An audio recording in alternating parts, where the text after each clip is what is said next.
Assalamualaikum warahmatullahi wabarakatuh. Waalaikumsalam warahmatullahi wabarakatuh. Apa kabar anak-anak ibu semuanya? Baik, Bu. Yang ada yang belum sarapan atau udah nih? Belum.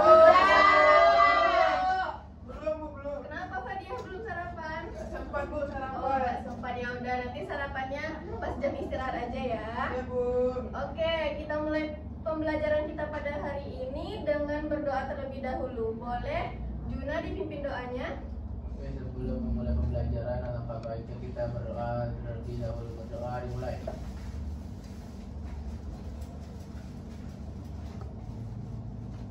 Berdoa selesai. Baik, terima kasih Juna. Oke, sebelum pembelajaran dimulai, Ibu mau lihat kesiapan anak-anak Ibu dalam memulai pembelajaran. Apakah udah mengeluarkan buku cetaknya, buku catatannya, atau ada sampah-sampah yang ada di sekitar tempat duduknya boleh dibuang dulu ya. Ya, Bu. Selanjutnya Ibu akan ambil daftar hadir dulu ya. Ya, Bu. Diva, Hadir, Bu. Fadia, Hadir, Bu. oke, Tari, Hadir, Bu. Riha, Hadir, Bu. Nabila, Hadir, Bu. Roy, Hadir, Bu. Fatki, Stefanya, Hadir, Bu. Violini, Yoga, Hadir, Bu. Juna. Jadi, Bu. Oke, semuanya hadir. Ada yang belum kepanggil? Ada, Bu. Oh, Ulfa hadir nggak? Oke, Ika. Sakit, Bu. Bu. Kenapa dia nggak hadir? Sakit. Oh, sakit. Oh ya udah. Oke. Nah, pada kali ini kita akan melanjutkan pembelajaran di pertemuan sebelumnya, yaitu mengenai bab tentang kesebangunan, yaitu tentang hubungan antar sudut.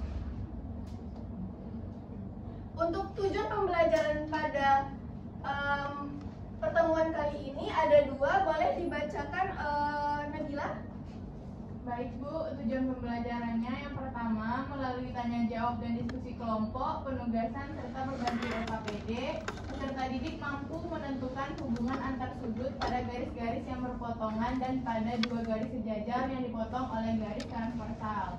Kemudian melalui tanya jawab dan diskusi kelompok, penugasan serta berbantu LKPD, peserta didik mampu menggunakan informasi mengenai sudut, yaitu sudut pelurus, penyiku, sehadap, dan berseberangan pada bangun datar untuk menyelesaikan masalah untuk sudut yang tidak diketahui. Oke, makasih ya Nabila.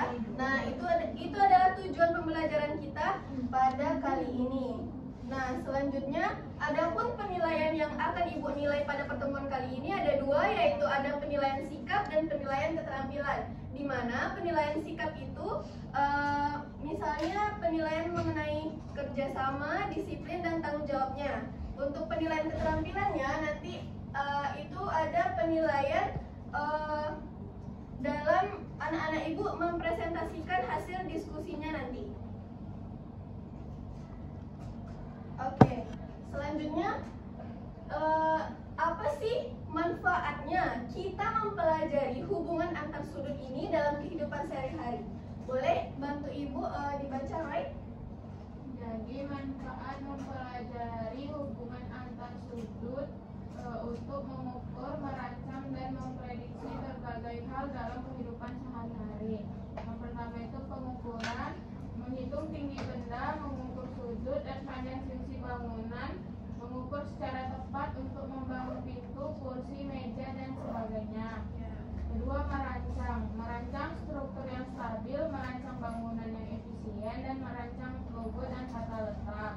Yang ketiga, memprediksi, yaitu memprediksi pergerakan objek, memahami fenomena alam seperti pergerakan benda langit.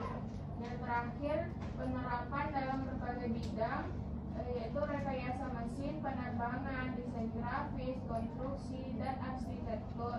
Lalu ada juga navigasi, ilmu fisika dan teknik pada bidang geologi dan geografi, serta perancangan jalan dan pembangunan. Oke, terima kasih ya Roy. Nah, itulah manfaat kita mempelajari hubungan antar sudut dalam kehidupan sehari-hari. Ternyata banyak juga ya manfaatnya.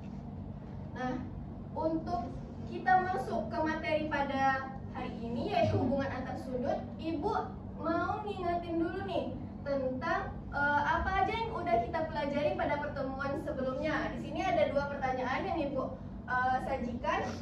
Yang pertama, sebutkan jenis-jenis sudut yang telah Ananda pelajari di pertemuan sebelumnya. Boleh angkat tangan siapa yang bisa jawab? Oke, Dipa. Kalau jenis-jenis sudut itu Bu, ada sudut yang lurus, itu sudutnya 180 derajat Bu. Ya, Terus ada juga sudut siku-siku Bu, itu besarnya 90 derajat. Terus kalau sudut lancip itu besarnya kurang dari 90 derajat Bu. Iya, betul. Terus ada juga sudut yang besar dari 90 derajat, itu antara 90 derajat sampai 180 derajat, itu disebutnya sudut tumpul Bu. Oke, bagus ya. Ternyata Diva sudah paham betul tentang jenis-jenis sudut. Ya Bu, cuma Diva agak lupa kalau nggak salah ada yang namanya sudut refleksi Bu. Ya. Sudut refleks Ya. itu besarnya kalau lebih dari 180 derajat ya Bu. Iya betul.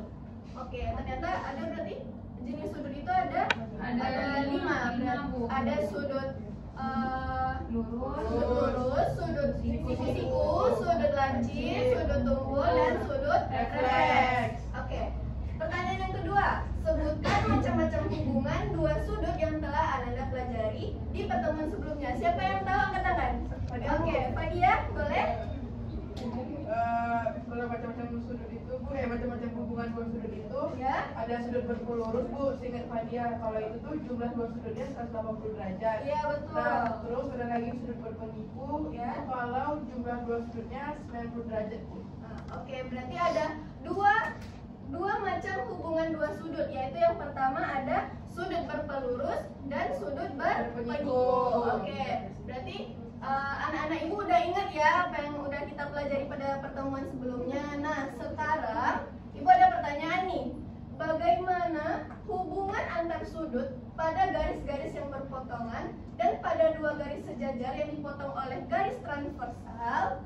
Untuk menjawabnya, pada 2 garis yang berpotongan terdapat sudut yang bertolak belakang, sedangkan pada 2 garis sejajar yang berpotongan dengan garis lain atau garis transversal dikenal dengan istilah sehadap, dalam berseberangan, luar berseberangan, dalam sepihak dan luar sepihak. Nah, itulah yang kita pelajari pada pertemuan kali ini.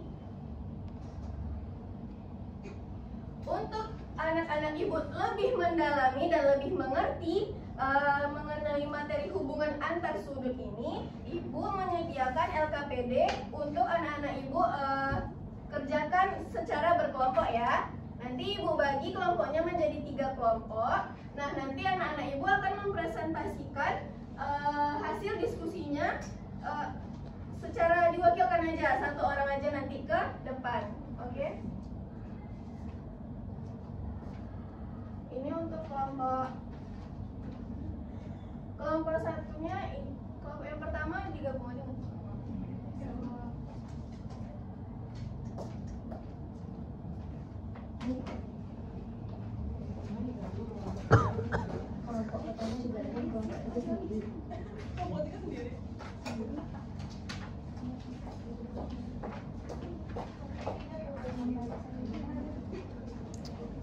Oke, nanti diisi ya, nanti diisi nama-nama kelompoknya dengan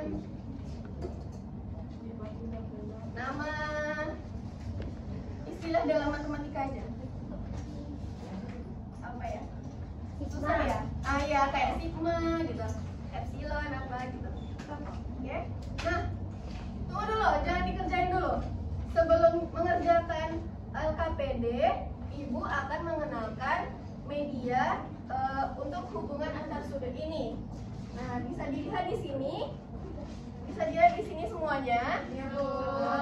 Di sini ada namanya papan butarsu. Apa itu papan butarsu? Papan butarsu itu adalah papan hubungan antar sudut.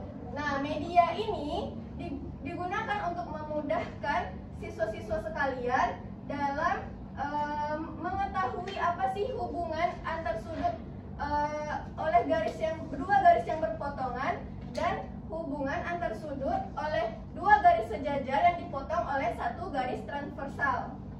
Nah, di sini bisa anak-anak ibu lihat di sini semuanya. Di sini ada dua garis sejajar yang telah ibu beri nama, yaitu ini adalah garis G dan yang di bawah adalah garis H, dan dipotong oleh garis transversalnya itu ibu beri nama yaitu garis M. Nah,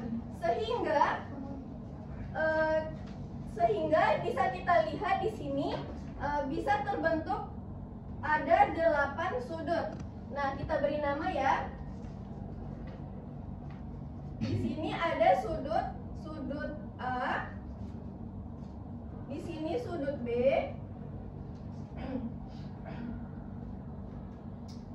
di sini sudut C, di sini sudut D. Oke, selanjutnya di sini sudut E,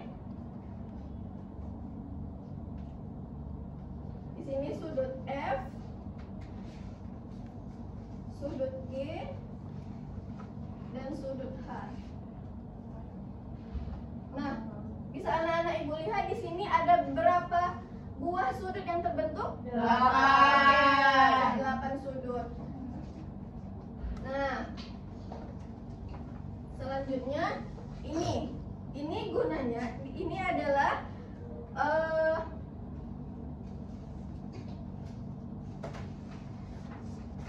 alat bantu yang digunakan untuk supaya kita mengetahui bagaimana hubungan antar sudut. Jadi pada karton yang berbentuk huruf X ini digunakan untuk mengetahui hubungan antar sudut yang saling bertolak belakang. Selanjutnya pada kertas karton yang model huruf F ini dapat untuk mengetahui hubungan sudut-sudut yang sehadap. Kalau yang berbentuk huruf Z ini untuk mengetahui sudut yang berseberangan, dan berbentuk huruf C ini untuk mengetahui sudut-sudut yang sepihak. Nanti anak-anak ibu dalam mempresentasikan hasil diskusinya untuk menjawab hasil LKPD-nya menggunakan media itu. Nanti ibu ajarkan bagaimana cara menggunakannya. Oke, sekarang kerjakan dulu LKPD-nya. Waktunya 25 menit ya. Nanti kalau ada kendala, pertanyaan, boleh bertanya sama ibu.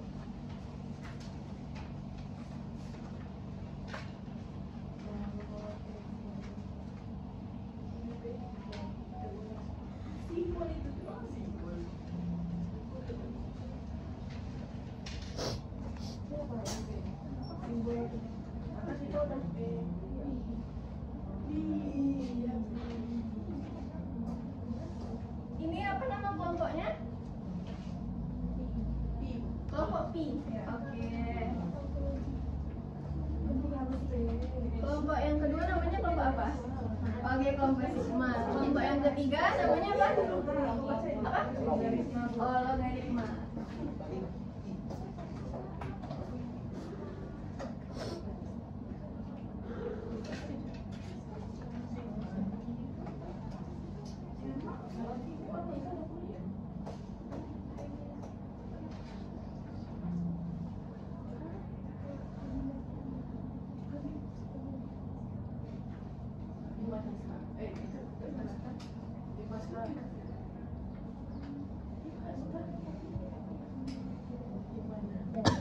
Gimana?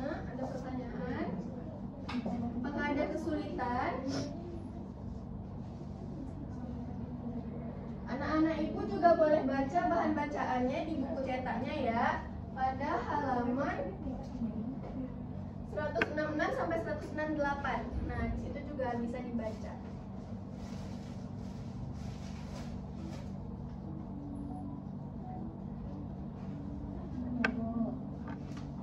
Udah siap?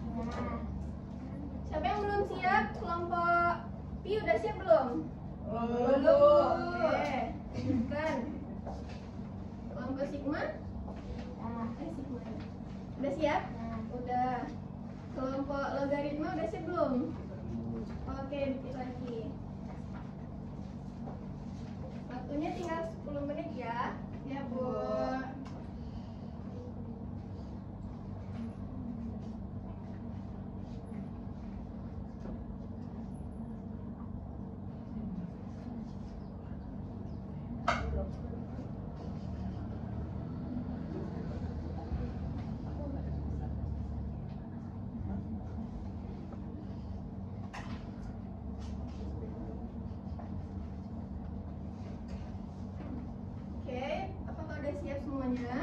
Bu. Sudah? Kelompok logaritma udah siap? Sudah Bu. Oke, kelompok pi? Sudah. Udah. Nah, kalau udah siap semuanya, bisa kita lanjutkan ya. Untuk presentasi masing-masing perwakilan dari setiap kelompok dapat menampilkan hasil diskusinya. Nanti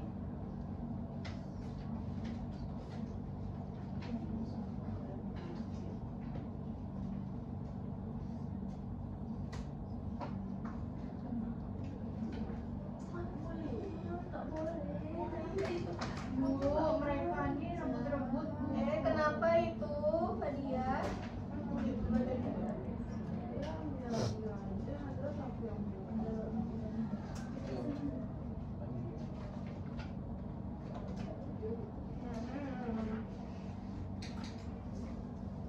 Nggak jelas ya? Misalkan Yes, Bu.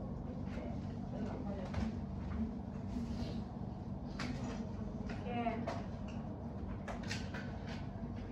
Untuk menjawab pertanyaan ayo berpikir, boleh anak kelompok I mempresentasikan hasil diskusinya. Salah satu aja perwakilannya ya. Oke, Riha.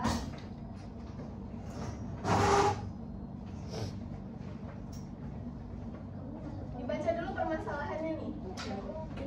Permasalahannya yaitu coba perhatikan gambar rel kereta api di atas. Dua garis pada rel kereta api merupakan dua garis sejajar yang dapat disebut sebagai garis G dan H.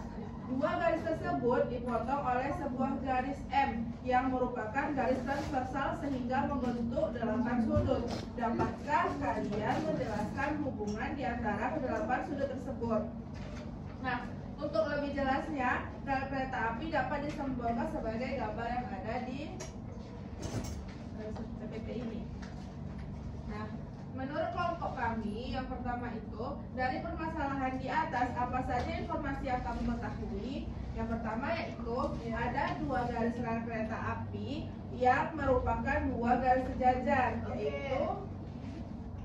yaitu garis G dan garis H, Bu. Terus yang kedua, dua garis dipotong oleh sebuah garis transversal yaitu garis M, Bu, dan membentuk 8 sudut jadinya, Bu. Nah, untuk soal yang kedua yaitu menurut kamu apa yang ditanyakan dari permasalahan tersebut? Nah, menurut kelompok B, permasalahan itu adalah hubungan antara 8 sudut yang dibentuk, Bu. Gimana kelompok yang lain? Apakah ada yang berbeda jawabannya? Kalau yang ini sama, Bu. Oh, kalau yang ini sama. Ya kan kelompoknya. Oke. Gak ada yang beda ya. Berarti paham ya semuanya ya? Paham, Bu. Oke. Makasih ya Riha. Boleh dulu Riha. Nah, untuk selanjutnya ayo selesaikan ini. Soal nomor 1, 2, 3 itu diselesaikan oleh kelompok Sigma. Nah, salah satu perwakilan kelompok Sigma boleh? Oke, Fatih. Nah, di bagian ayo selesaikan ini kita menyelesaikan permasalahannya dengan media langsung ya. Coba baca dulu Fatih nomor 1. Sudut-sudut sehadap dua sudut dikatakan sehadap jika kedua sudut menghadap arah yang sama dan misal sudutnya juga sama. Oke, nah bisa kita lihat di sini kalau sudut sehadap kita memakai apa tadi? Memakai karton yang berbentuk huruf F. Nah, boleh Fatih pegang. Nah, taruh di sini, di sini. Nah, oke, lanjut apanya? Kemudian pasangan sudut yang sehadap pada permasalahan di atas adalah Coba apa jawabannya menurut kelompok Fatih? yang di sini, Bu. Ya? Kalau yang di sini sudutnya 1 sama 5. Oke. Ini Kalau di sini kan dimisalkannya A B C D. Berarti kalau 15 itu yang mana? A sama E. A sama E. Selanjutnya lanjut. Kemudian 2 dengan 6. 2 dengan 6. 2 dengan 6 berarti B sama F. Lanjut. Kemudian 3 sama 7. 3 sama 7 berarti C sama G. C sama G. Terus 4 dan 8 berarti D sama H. D sama H. Nah, gimana sih cara membuktikan kalau dia itu sudut yang sehadap? Nah, sudut yang sehadap ini misalnya nih yang pertama tadi sudutnya 1 dengan 5. Nah, sudut yang sehadap itu tuh besar sudutnya adalah sama. Bisa kita buka di sini besar sudutnya. Pegang kaki. Sudut A dengan sudut E. Apakah besar sudutnya sama? Sama. Oke, berarti dia dikatakan sudut yang sehadap. Nah, begitu juga selanjutnya. Apa lagi? 2 dan 6. Berarti B dengan F. Oke, sama. Nah, berarti dia dikatakan sudut yang sehadap. Selanjutnya ada sudut C dengan sudut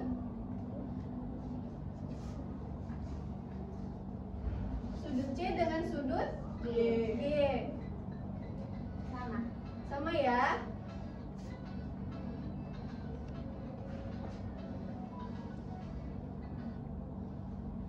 Nah, sebenarnya yang di sini, yang ini kan menghadapnya ke sini, digunakan untuk pada bagian ini. Nah, pada bagian sininya kita putar 180 derajat. Nah, kelihatan kan? Di sini kita lanjut lagi, ada sudut D dengan sudut H. Apakah sama? Sama. Nah, sama. Berarti dikatakan sudut yang sehadap. Ibu, Ya? dari alat yang biru itu kayak mana kita lihat itu? Kita yang bawahnya atau yang atasnya kita ambil yang sama? Gimana cara lihat? Gimana? Ini kan misalnya yang birunya ini kan. Iya. Ya, sudut yang mana yang kita lihat dulu dari alat yang ini? Dari ini nih. Jadi kita fokusnya ke sini aja gitu. Iya, terus tuh Ya guna apa? Model yang kayak gini nih kita memfokuskan pada sudut yang ini aja. jadi yang mana Bu? Rentang sudutnya yang mana kalau kita Tentang sudutnya yang di sini pada bagian sini. yang dalam F-nya itu atau yang Ya kan kayak gini kan? Iya. Nah, sekarang tentang sudutnya ini bukan tukang sudut apa Bu? Kalau sudut yang sehadap. yang sehadap. Ini kan F sudut yang sehadap kan? Iya, Bu. Berarti pada bagian sini nih, pada bagian sini. Berarti pada bagian di sini kan? Iya. Terus tadi apa pengertian sudut sehadap? Sudut apa tadi? Menghadap arah yang sama. Menghadap ke arah yang sama. Pada bagian sini Iya. yang menghadap ke arah yang sama, yang pada B sama dengan F, sama kan? Hadapnya? Hadapnya sama kan? Sama-sama ke arah atas. Paham nggak Fadia? Enggak Bu. Jadi kan yang biru ini kita Iya. kayak mana yang kita lihat tuh yang sudut B sama F gitu. Jadi dia nggak menentukan ya Bu, si biru ini. Gimana ya? Yang biru ini cuman hanya untuk memfokuskan saja supaya kita nggak lihat yang lain-lainnya. Si B-nya juga di luar dari biru itu Bu. Iya, kan tadi balik lagi ke pengertian sudut sehadap itu. Iya. Kalau misalnya di F, kan F nih ada di dalam sini nih. Iya. Yang sehadap dengan F apa? Pada bagian sini, B kan? Oh gitu. Iya. Udah paham belum? Oh udah Bu. Oke. Kalau yang lain Bu? Yang lain belum ya? Lanjut lagi. Nah,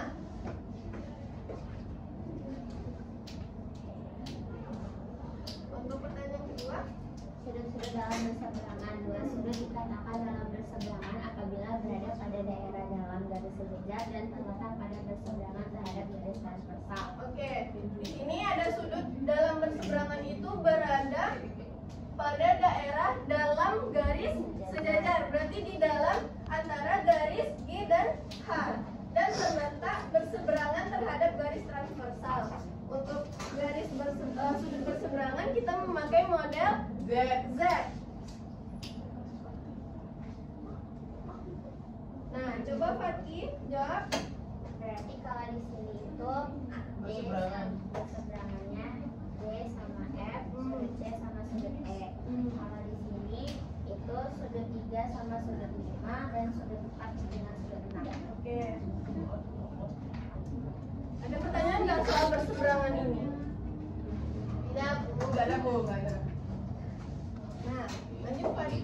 Sudut-sudut luar berseberangan. Dua sudut dikatakan luar berseberangan apabila berada pada daerah luar garis sejajar dan terletak berseberangan terhadap garis transversal.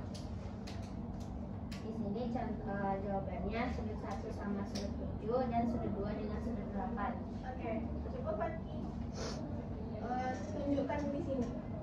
Berarti kalau sudut 1 sama 7 itu sama kayak sudut A sama sudut G, kemudian sudut 2 sama 8 itu sama dengan sudut B dan sudut H. Oke.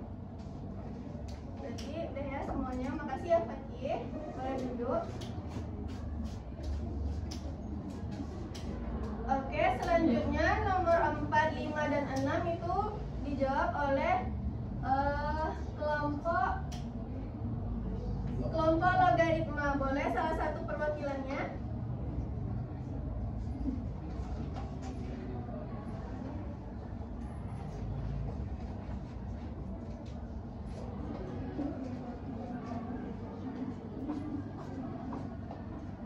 Bisa dibaca dulu. Jadi untuk soal nomor 4 itu sudut-sudut dalam sepihak. Dua sudut dikatakan dalam sepihak apabila sudut-sudut yang terletak dalam garis sejajar berada di pihak yang sama terhadap garis transversal. Nah, pasangan sudut yang sepihak itu menurut kelompok logaritma itu ada sudut 3 dan sudut 6. Coba di sini ada. Sudut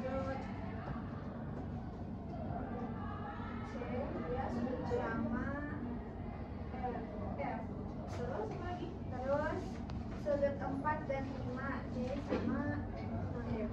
Oke, dalam prakteknya sudut-sudut dalam sepihak itu adalah apabila sudut-sudut yang terletak dalam garis sejajar. Berarti dia terletak di dalam garis sejajar, berada di pihak yang sama terhadap garis transversal. Berarti berada di pihak yang sama ya.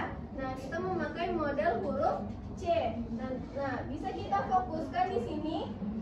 Pihak yang sama itu berarti dia sama daerahnya ya, di dalam garis sejajar ini. Bisa kita lihat di sini ada sudut C dan sudut F. Nah, bisa kita ketahui sudut-sudut dalam sepihak ini jumlahnya 180 derajat. Untuk membuktikannya apakah sudut C dan sudut F ini dalam sepihak, bisa kita buka sudutnya.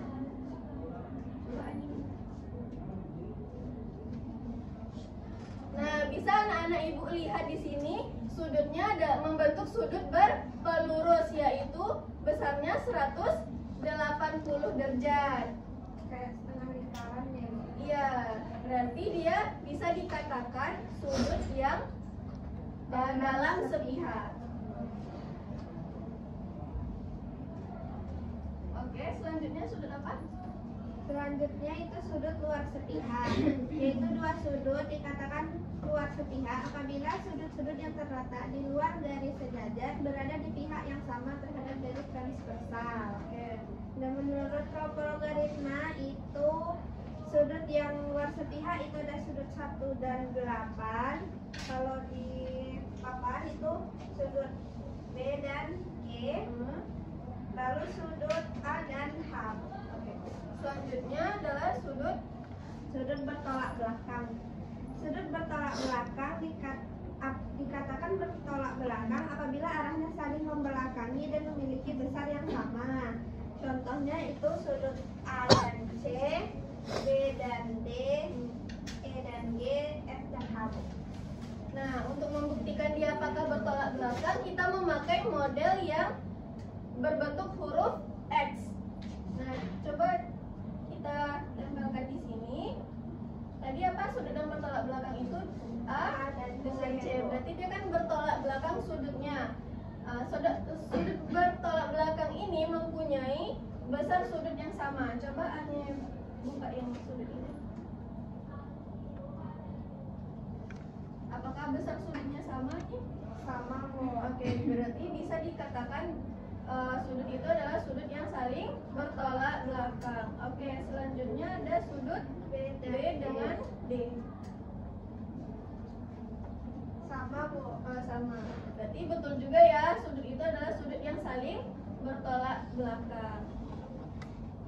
Begitu juga dengan sudut E dengan sudut G dan sudut F dengan sudut H. Oke, makasih. Terima kasih Ani. Nah, setelah presentasi dari semua kelompok, apakah ada yang ingin ditanyakan lagi kepada siswa-siswa ibu sekalian? Tidak. Kalau yang belum mengerti boleh bertanya dulu. Jawabannya sama kan semuanya? Apakah ada yang beda? Sama Bu. Kenapa nih anak-anak ibu lesu banget, gak semangat lagi?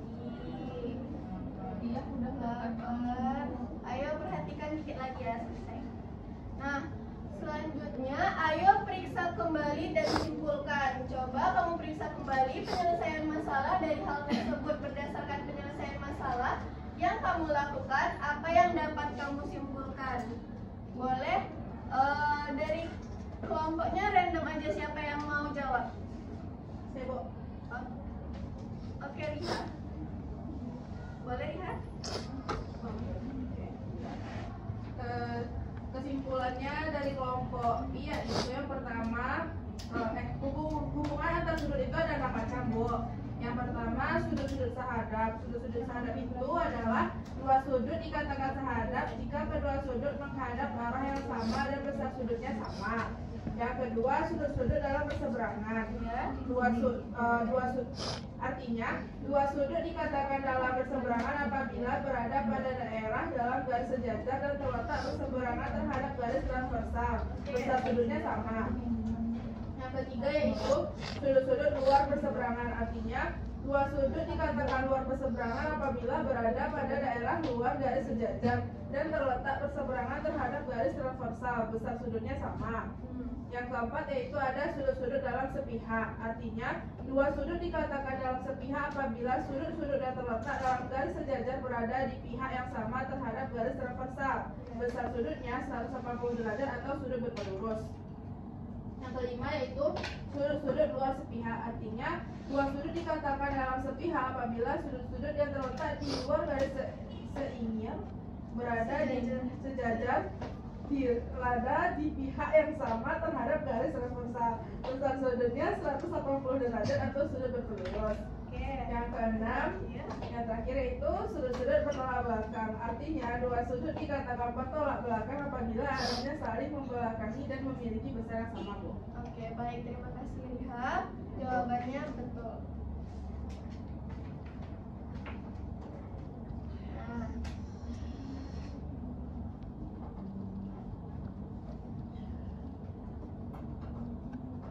setelah anak-anak ibu udah menjawab LKPD-nya, pasti anak-anak ibu bisa mendapatkan kesimpulan dari pembelajaran kita pada hari ini ya.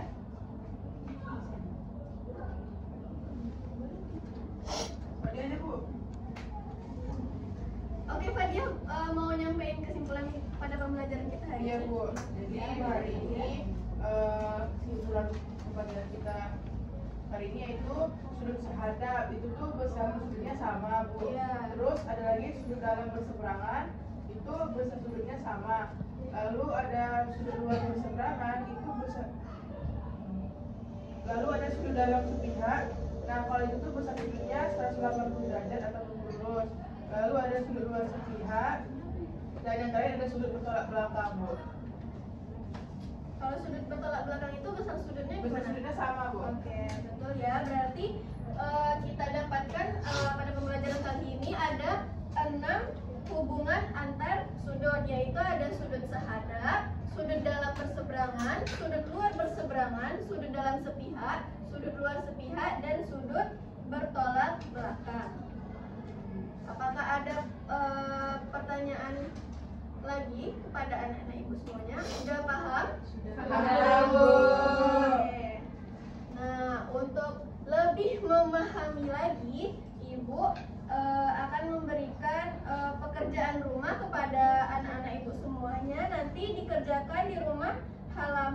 169 sampai 170 di buku cetaknya ya. Iya, Bu. Oke, nah selanjutnya apa yang akan kita pelajari pada pertemuan berikutnya? Untuk pertemuan berikutnya kita akan mempelajari masih tentang bab tentang kesebangunan, yaitu mengenai syarat kesebangunan dan kesebangunan pada segitiga. Oke, itulah pembelajaran kita pada hari ini.